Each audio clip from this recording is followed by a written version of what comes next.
They call you into the office. Your boss is smiling that smile. HR is in there too, and they're being weirdly nice. Somebody says something about how they've been watching your growth. And before they've even told you what the role actually is, before they've said the salary, before you know what you're agreeing to, something in your chest already said yes. Because it feels good. It feels like all those late nights finally paid off. It feels like somebody noticed.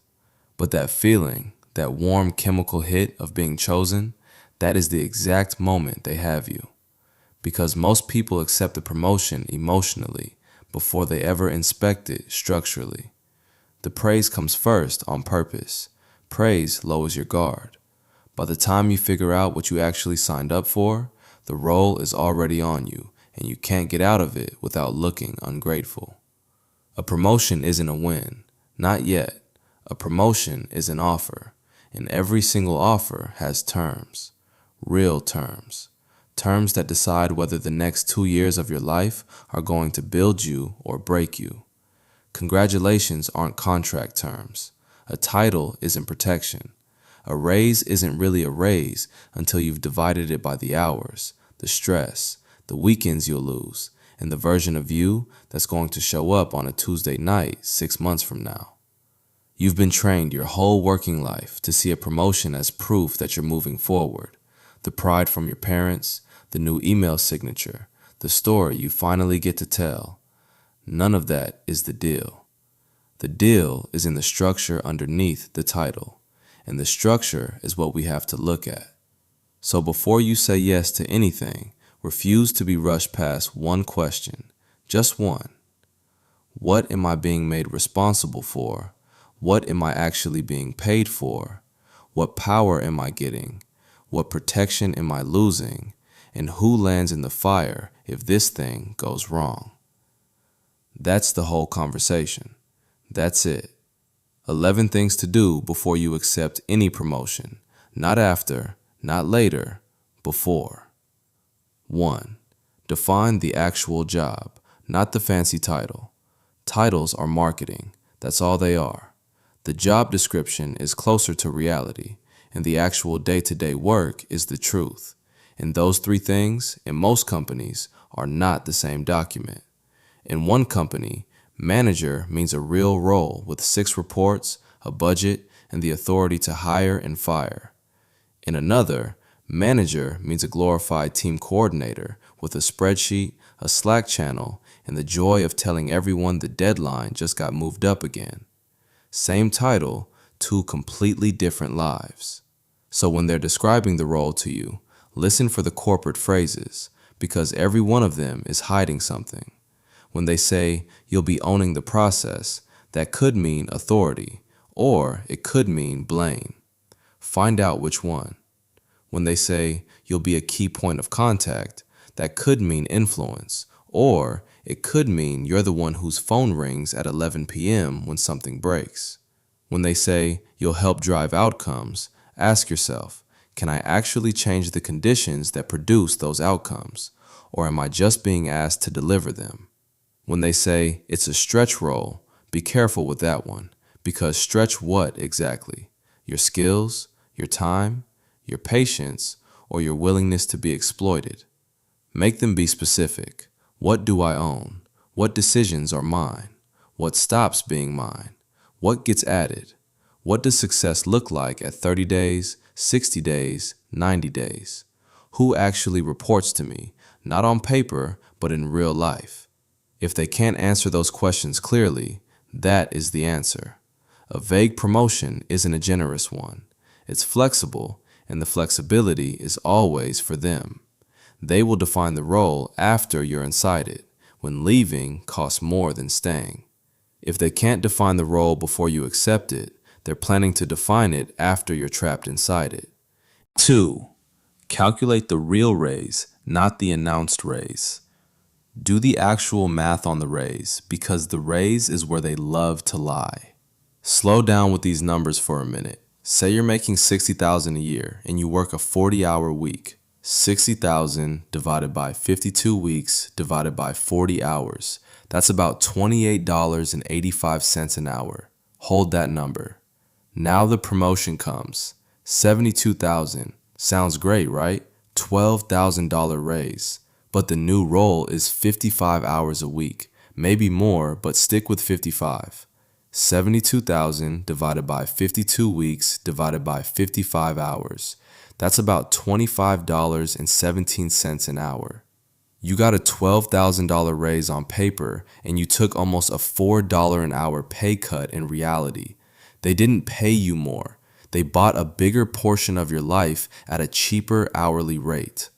The announced raise is for your ego. The hourly math is for your reality. And somewhere in that building, somebody already did this math from their side. They know exactly what you cost them per hour now and what you'll cost them per hour after.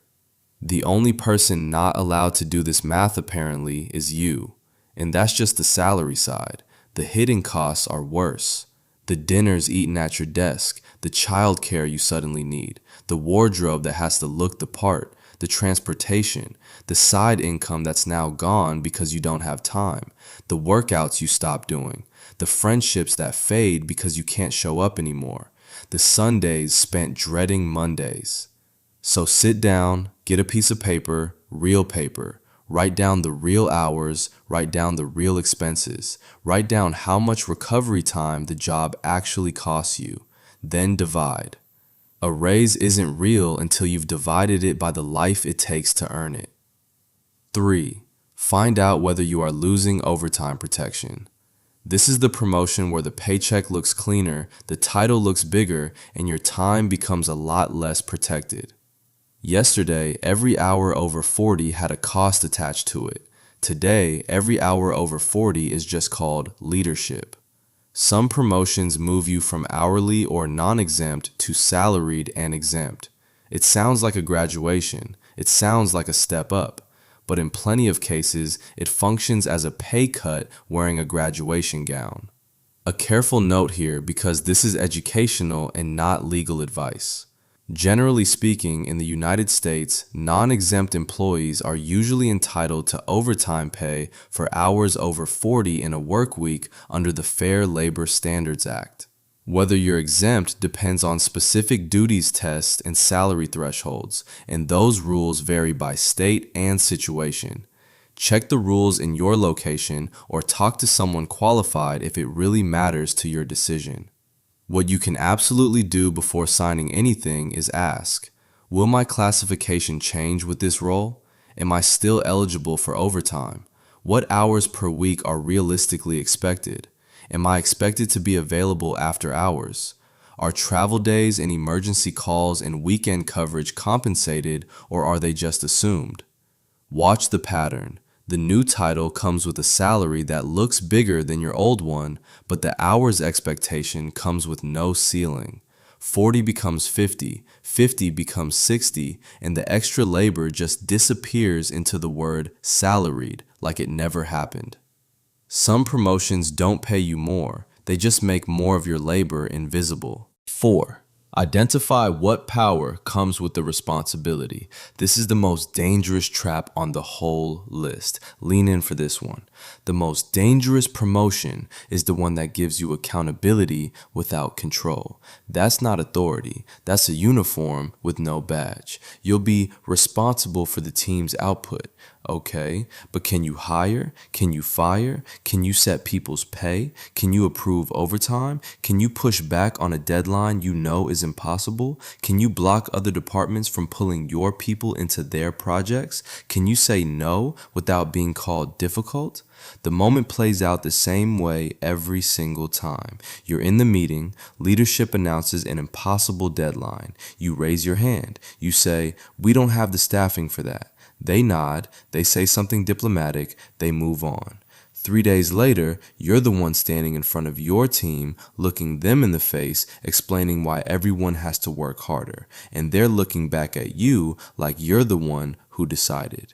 You didn't decide. You were just placed in the line of sight. That's middle management in a lot of companies. The whole role exists to absorb pressure between the executives who set unrealistic expectations and the employees who can't meet them. When targets get hit, leadership takes the credit. When targets get missed, you take the blame. When the team is angry, you face them. When the team needs resources, you beg upward and usually come back empty-handed. So before you accept, ask the specific questions. What can I actually decide on my own? What budget do I control? Can I approve overtime without somebody else signing? Can I reject a deadline I think is unrealistic without getting punished for it? Can I raise red flags without being labeled negative? Because look, if you can't approve overtime, can't control the budget, can't reject deadlines, and can't change the staffing plan, you're not managing the system. You're being held responsible for surviving it. Never accept responsibility for outcomes if they refuse to give you authority over the conditions that create them. 5. Ask why the position is open. A promotion into a stable role and a promotion into a burning building are two completely different products, but on the offer letter, they look identical. Two offer letters can have the exact same title. One is a ladder, the other one is a warning label with better formatting. So find out what happened to the last person. Did they leave the company? Did they get moved to another team? Did they burn out? Did they get pushed out? Did they get promoted again? And if they did, how long did they actually last in this specific seat before they escaped it? How many people have held this role in the last 2 years? Because if the answer is 3 or 4, the role itself is the problem, not the people in it. The chair is broken. You're just the next person being invited to sit in it. Then comes the flattery. You're different. You can handle it. That's why we chose you. You have the temperament the last person lacked. That's not assessment. That's recruitment for a seat nobody else wanted. They're not describing your strength. They're describing the bait that worked on you. So ask what's changed since the last person struggled. Is the team bigger now? Are the resources stronger? Has the leadership above this seat changed? Are the targets more realistic? Or is the whole structure exactly the same and they just need a new face to absorb the same damage? Because if the last person drowned and the company hasn't lowered the water, they're not offering you opportunity. They're handing you the same bucket. 6. Get the success metrics in writing. Bad promotions all carry the same contradiction. They will ask you for outcomes they've already made impossible. Improve team morale while we cut headcount. Increase output while we eliminate overtime. Improve quality while we accelerate the timeline. Retain employees while we deny them raises. Own the culture while leadership above you actively creates the culture you're now responsible for. These contradictions aren't accidents. When metrics conflict, you can't win. You can only choose which metric to lose. And whichever one you lose, that's the one they'll bring up at review time. Undefined success is political evaluation. That's the whole game. If success is vague, failure can be invented later, usually right before review season or right before a layoff round. You become whatever they need you to be on the day they need to use you. So ask, before you accept, what are the top 3 outcomes I'm being judged on? Which numbers actually matter? Which behaviors matter? What does success look like at 6 months and at 12 months? What would make leadership conclude this isn't working? What resources, what headcount, what budget, what time are attached to those expectations? And then get it in writing. Email counts, documents count. If a manager refuses to put expectations in writing, that refusal is information. Take it as information. Because if they can't define success, they can define failure whenever they need somebody to blame. 7. Clarify what happens to your old workload. You're in leadership meetings during the day. You're doing your old tasks at night. You're answering team questions in between, and you're being evaluated like nothing has changed. The promotion arrived, the old workload never left. This is the team lead trap, and it eats good people alive. The new responsibilities show up. The old responsibilities don't go anywhere. The title changes, the hours double, the pay goes up a little, and the exit gets harder because now you're too senior to step back into your old role and not senior enough to delegate. And when you finally start to fall behind on either side, watch what they say. They don't say the structure we created was impossible. They say you're struggling with the transition. They take the structural failure they built and convert it into a personal performance issue with your name on it. That's the redirect, and it happens every time. So before you accept, ask, who is taking over my old duties? When does the handoff start and when does it end? Is my previous workload officially coming off my plate, or am I expected to keep carrying it indefinitely? What happens if no replacement gets hired? Will I be evaluated on both roles during the transition, and if so, for how long? If the answer is anything close to, we'll figure it out, translate that sentence honestly. You will figure it out, alone, in the evenings and on weekends. A promotion without workload removal is just a workload expansion with a title ceremony. 8. Investigate the political risk of the role. Some promotions are not really promotions. They're reputation laundering jobs.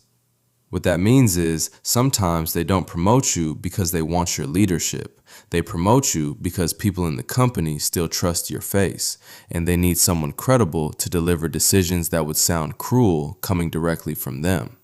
You become the friendly mouth attached to a hostile decision. You deliver the bad news, you enforce the policies you didn't write, you explain the denied raises you didn't approve, you defend the layoffs you didn't choose. The team's anger flows toward you because they can't reach the executive who actually made the call, and the executive's pressure flows toward you because the team isn't performing the way they demanded. You are taking heat from both sides for decisions you didn't make. This is proximity to power without actual power. The room you got invited into is not the room where the real decisions get made. You hear the decisions earlier, you announce the decisions later. You do not shape them. So before you accept, ask, will I be expected to enforce decisions I didn't help make? What controversies are already attached to this seat? Who has a problem with this role existing? Whose career feels threatened by my success in this position? Don't confuse being invited into the room with being given a vote in the room. 9. Negotiate before you accept, not after you prove yourself again. This is one of the most expensive mistakes people make. Your maximum leverage exists in one specific window, the window between the offer and the acceptance. That's it. Once you say yes, urgency dies. They've filled the role, the pressure is off them, and it lands on you to prove that you deserved what you already accepted. We'll revisit compensation later is one of the most expensive sentences in working life. Later rarely arrives, and when it does, it arrives smaller than promised. Workers refuse to negotiate all the time because they want to appear grateful. That instinct is exactly how companies extract cheap loyalty out of good people. Gratitude is not a compensation strategy. Being easy to promote often means being cheap to promote. The employee who accepts everything without questions is the employee who gets the most stacked on them, because management has already learned that nothing in this person pushes back. So negotiate everything while the leverage is still warm. Salary, bonus structure, title language, start date, first review date, remote or hybrid arrangement, team size, budget authority, decision-making authority, training, mentorship, the backfill timeline for your old role, the success metrics in writing. A clean way to open the conversation sounds like this. Steal it word for word if it helps. I'm excited about this opportunity. Before I formally accept, I'd like to align on compensation, scope, authority, and success expectations so I can step into the role properly. That sentence does three things at once. It signals enthusiasm, it signals seriousness, and it makes clear that you're negotiating from clarity, not from fear. Do not let them pay you in potential while charging you in responsibility. 10. Demand the support system, not just the challenge. There's a version of promotion that destroys careers. It looks like trust, but it functions like abandonment. They hand you the keys, they walk away, they call it autonomy. And the only reason they call it autonomy is because abandonment would sound too honest. Belief is not support. Trust is not support.